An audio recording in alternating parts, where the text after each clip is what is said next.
Cancellation has already done against this ARSS due to the poor progress of work.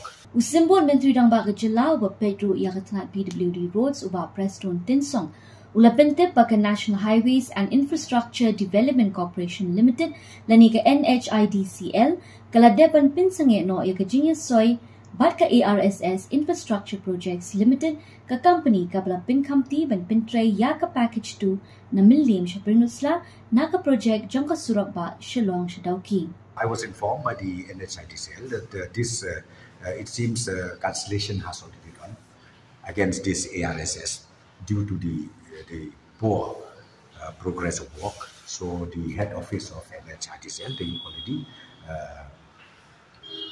terminated the contract agreement with the ARSS.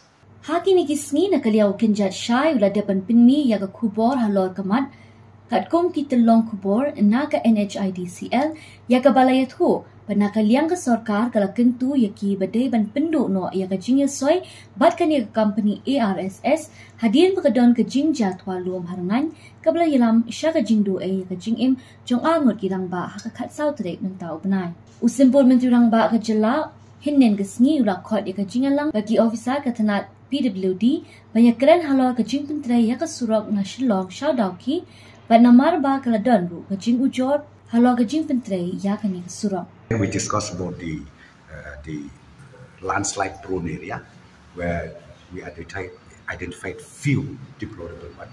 How to take care of this coming monsoon because it's so dangerous. So we already discussed all the details. Then the technical people from NHIDCL, they will prepare the plan, the action plan, how to go about it, and how to also make sure that the dedicated team for any emergency work, it has to be there 24/7.